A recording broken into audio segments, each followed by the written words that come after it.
கர்த்தருடைய பரிசுத்த நாமத்துக்கு மகிமைப்படுவதாக இன்றும் கூட ஒரு வசனத்தை நான் மேற்கொள்ள காட்டி உங்களுக்காக நான் ஜெபிக்க விரும்புகிறேன்.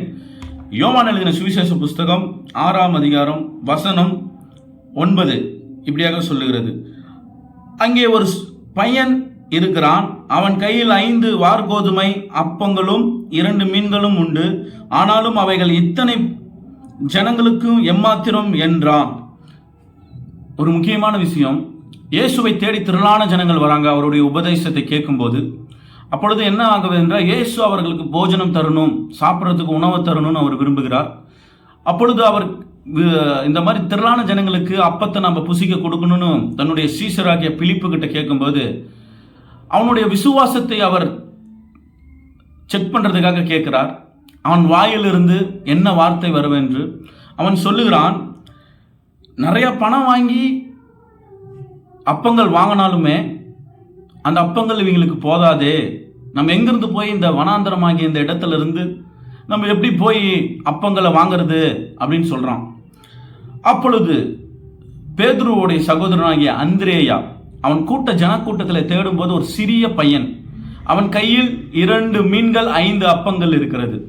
அவன் சொல்லுகிறான், இந்த சிறிய பையன்கிட்ட 5 அப்பம் 2 மீன் இருக்குது ஏசப்பா, என்ன பண்றதுன்னு தெரியலையே, இத்தனை பேருக்கு இது எப்படி பத்தும் அப்படிங்கும்போது அந்த சிறிய பையனை இயேசுவிடம் கொண்டு வராங்க. அந்த சிறிய பையன் என்ன பண்றாருன்னா, தன்னிடம் இருந்த அந்த 5 அப்பம் 2 மீனையும் அது இயேசுவின் கரத்தில் கொடுத்தான். நல்லா இந்த இடத்துல நம்ம யோசிக்க வேணும். அந்த சிறிய பையன்கிட்ட நம்ம என்ன கத்துக்க வேண்டும் என்றால், அவன் ஒரு சிறிய பையன், அவனுக்குன்னு பசிக்கும், அவன் போகிற வழியில பசிக்குமே அப்படின்னு சொல்லி அவன் வைத்திருக்கலாம். இல்லை அவங்க கேட்கும் போது இல்லை இது என்னுடைய, இது நான் தரமாட்டேன்னு சொல்லியிருக்கலாம். ஆனா மாறாக அவன் இயேசுவின் கரத்தில் கொடுத்தான். இதே போலதான் நம்ம வாழ்க்கையை நாம இல்லை இயேசுவிடம் கொடுக்க மாட்டேன், இயேசுவுக்கு தரமாட்டேன், என் வாழ்க்கையை நான் தரமாட்டேன்னு இருக்கிற வரைக்கும் ஆண்டவர் உங்களை ஆசீர்வதிக்கவே முடியாது. அவன் பாருங்க, சிறிய பையனா இருக்கிறான். ஜனக்கூட்டத்தில் 5000 புருஷர்கள் சாப்பிட்டார்கள் போட்டுருக்குது. அப்ப அந்த 5000 புருஷர்களுக்கு 5000 மனைவிகளை வைங்க. அப்ப அந்த மனைவிகளோட குழந்தைகள் எவ்வளவு பேர் இருந்திருப்பாங்க? அப்போ ஏறத்தாழ ஒரு 10,000 15,000 பேர் அந்த இடத்துல இருக்கிறாங்க. அந்த சிறிய பையன் எங்கேயோ ஒரு மூலையில இருக்கிறான். அவன் கையில் அப்பம் இருக்கிறது. அது எப்ப இயேசுவிடம் கொடுக்க வந்தானோ அப்பொழுது அந்த இயேசுவிடம் அவன் கிட்ட வரான். அவ்வளோ ஜனக்கூட்டத்தில் எங்கேயோ ஒரு மூலையில் இருந்தவன் எப்ப அந்த அப்பத்தையும் அந்த மீனையும் இயேசுவிடம் நான் கொடுக்க வேண்டும் என்கிற எண்ணம் அவனுக்கு வந்துச்சோ அப்பவே அவன் இயேசு கிட்ட வந்துட்டான். அப்படியே அவ்வளோ கூட்டத்திலிருந்து முன்னாடி வந்து இயேசுவின் பக்கத்தில் நிற்கிறான். அதே போல உங்களுடைய வாழ்க்கையில ஆண்டவருக்கு சிறந்ததை கொடுக்கும் போது, உங்களுடைய வாழ்க்கையா இருக்கலாம், அதுல ஆண்டவருக்கு கொடுக்கிற காணிக்கையா இருக்கலாம், எதுலையா இருந்தாலும் ஆண்டவருக்கு உண்மையா இருக்கும்போது, கொஞ்சத்தில் உண்மையா இருக்கிறவனே அநேகத்துக்கு அதிகாரியா வைப்பங்கிற வசனம் இருக்கிறது. நீங்க கொஞ்சத்துல உண்மையா ஆண்டவருக்கு உங்க வாழ்க்கையா இருக்கட்டும், அது காணிக்கையா இருக்கட்டும், எதா இருந்தாலும் ஆண்டவருக்கு உண்மையாய் கொடுக்கும்போது நீங்கள் ஆண்டவர் பக்கத்தில் உங்களை அழைத்து செல்லுகிறதா இருக்கிறது. அந்த பையன் கையிலிருந்து ஆண்டவர் அதை வாங்கி வானத்துல தூக்கி கையில ஏந்தி அதை ஸ்தோத்திரம் பண்ணும்போது அது பலாயிரம் அப்பங்களாக, பலாயிரம் மீன்களாக அது பெருக தொடங்கியது. அந்த 5 அப்பம் 2 மீன் அந்த பையன் கையில் இருந்துச்சுன்னா வெறும் 5 அப்பம் 2 மீனா மட்டும்தான் இருக்கும். அவன் பலாயிரம் பேத்துக்கு ஆசீர்வாதமா இருந்திருக்க முடியாது. இப்போ அவன் இயேசுவிடம் அந்த அப்பத்தையும் அந்த மீனையும் கொடுக்கும்போது அது பலாயிரங்களாக பெருக தொடங்கியது. இன்னைக்கு ஆண்டவர் உங்களோட பேசி, உங்களோட வாழ்க்கையில் இருக்கிற வாழ்க்கையா இருக்கலாம், இல்லை உங்க பிஸ்னஸா இருக்கலாம், இல்லை உங்க ஃபேமிலியா இருக்கலாம், இல்லை நீங்க செய்கிற தொழில் எது வேணா இருக்கலாம், படிப்பு எது வேணா இருக்கலாம், அது நீங்க உங்க கையில ஹோல்ட் பண்ணி வைத்திருக்கிற வரைக்கும் அதுல ஒரு ஆசீர்வாதங்கள், அதுல ஒரு மேன்மைகள், அதுல ஒரு மகத்துவமான ஒரு காரியங்கள் நீங்க பார்க்க முடியாது. ஆனா அது ஆண்டவருடைய கையில, இயேசுவின் கையில நீங்க கொடுக்கும்போது அதை பழுகி பெருக பண்ணுகிற தேவனா இருக்கிறார். இந்த சிறிய பையன் ஒரு சின்ன பையனா இருந்தான், யாராலையும் மதிக்க கூடாத ஒரு இடத்துல இருந்தான், ஏதோ ஒரு மூலையில நின்று கொண்டு இருந்தான். ஆனா சீஷர்கள் அவன் இடத்தில் கேட்கும்போது அவன் கையில் இருந்த மொத்தத்தையும் கொடுத்தான். அவன் பலாயிரங்களுக்கு ஆசீர்வாதமாய் ஆண்டவர் அவனை மாற்றினார்.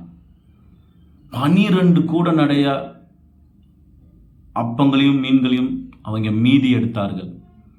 உங்க வாழ்க்கையை மீதி எடுக்க வேண்டும் என்றால் உங்களுடைய குடும்பம், உங்களுடைய வாழ்க்கை, உங்களுடைய பிஸ்னஸ், உங்களுடைய காணிக்கை எல்லாம் ஆண்டவருடைய கரத்தில் நீங்கள் சிறந்ததையாக உங்க படைக்கும்போது ஆண்டவர் அதை பழுகி பெருக பண்ண போகிறார். ஆண்டவர் கையில் வந்தது எல்லாமே பெருக பண்ணுற தேவன். அவர் கைக்கு எது எது வருதோ அதெல்லாம் மல்டிப்ளை ஆகிட்டே இருக்கும். அது உங்கள் வாழ்க்கையாக இருக்கலாம், உங்கள் பிஸ்னஸாக இருக்கலாம், இல்லை முடங்கி போன வாழ்க்கையாக இருக்கலாம், இல்லை நீங்கள் பாருங்கள், ஆண்டவர் கைப்பட்ட இடத்துலலாம் இறந்தவர்கள் உயிரோடு எழுவாங்க, பார்வையற்றவர்கள் பார்வை அடைவார்கள், தொழுநோய் சுகமாகும். அவருடைய கரத்தில் எது எது படுதோ அது உயிர்ப்பிக்கிறதா இருக்கிறது. இன்று உங்கள் வாழ்க்கை மரித்த நிலைமையில் இருக்கலாம், உறவுகள் மரித்த நிலைமையில் இருக்கலாம், இல்லை உங்களுடைய விசுவாசம் மரித்து போய் அவ்வளோதான் என் வாழ்க்கை முடிஞ்சிச்சு, இதுக்கு மேலே யாருமே இல்லைங்கிற ஒரு நிலைமையில் நீங்கள் இருக்கலாம். ஆண்டவர் தெளிவாய் பேசிக்கொண்டு இருக்கிறார். அவருடைய கரத்துக்குள்ள, அவருடைய பலத்த கரத்துக்குள்ள நீங்கள் அடங்கி இருந்தீங்கன்னா ஏற்ற நேரத்தில் அவர் உங்களை உயிர்ப்பிக்கிற, உங்களை பழுகி பெருக பண்ணுகிறவராக, அவர் உங்களை உள்ளம் கையில் வரைந்து வைத்திருக்கிறவராக இருக்கிறார். படைத்தவருடைய கைக்கு நம்ம வரும்போது நம்மளை அவர் பழுகி பெருக பண்ணுகிறவராக இருக்கிறார். அந்த அப்பம் எப்படி ஆண்டவருடைய கைக்கு வந்தோன்னு அது பலாயிரங்களாய் பெருகினதோ அதே போல் உங்களுடைய வாழ்க்கை, உங்களுடைய குடும்பம், உங்களுடைய பிஸ்னஸ் ஆண்டவருடைய காரியத்தில் வைத்து, ஆண்டவருக்கு சமூகத்தில் வைத்து, ஆண்டவருடைய கரத்தில் ஒப்பு கொடுத்துட்டு நீங்கள் பண்ணுறீங்களா? இல்லை உங்கள் சுயமாய் ஓடுறீங்களா? உங்களுடைய ஸ்ட்ரென்த்தில் ஓடுறீங்களா? உங்களை அறிவில் ஓடுறீங்களா? இல்லை உங்கள் பேக்ரவுண்டில் ஓடுறீங்களா? இல்லை ஆண்டவரை சார்ந்து ஓடுறீங்களா இன்று நீங்கள் எல்லாரும் செக் பண்ண வேண்டும். ஆண்டவர் தெளிவாக, உன்னுடைய பலத்தினால எவ்வளோ ஓட முடியும்? உன்னுடைய ஸ்ட்ரென்த்துனால உன்னால் எவ்வளோ ஓட முடியும்ப்பா?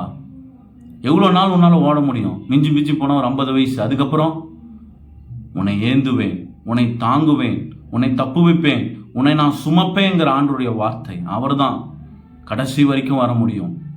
இன்று ஒருவேளை உங்கள் குடும்பத்தில் ஆசீர்வாதங்கள் குறைவாக இருக்கலாம். இன்று ஒருவேளை உங்கள் குடும்பத்தில் எந்த நன்மையும் நடக்கலை பிரதர்னு சொல்லலாம்.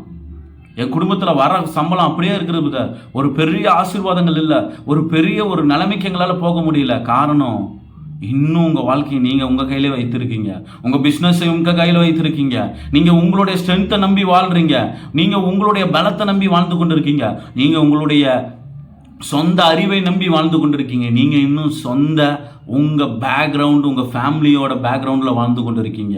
இன்னும் நீங்கள் இயேசுவை சார்ந்து வாழவில்லை. இன்னும் உங்களுடைய வாழ்க்கை இயேசுவின் கரத்துக்குள் வரவில்லை.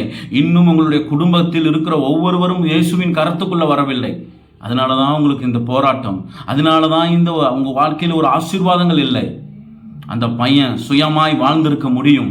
அவன் பல மைல் தூரம் அவன் பிரயாணப்பட்டு இந்த இடத்துக்கு வந்திருக்கிறான். போகிற வழிக்கு எனக்கு இந்த சாப்பாடு வேணும், இந்த மீன் வேணும், நான் வச்சுப்பேன், நான் தரமாட்டேன்னு சொல்லியிருந்தானா அன்னைக்கு பலாயிரம் பேருக்கு அவன் ஆசீர்வாதமாய் மாறி இருக்க முடியாது.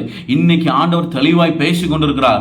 என் குடும்பம், என் பையன், என்னுடைய வாழ்க்கைன்னு நீ வாழ்ந்து கொண்டு இருக்கிற வரைக்கும் ஆண்டவர் உன்னை ஆசீர்வாதமான பாத்திரமாய் வைக்க முடியாது.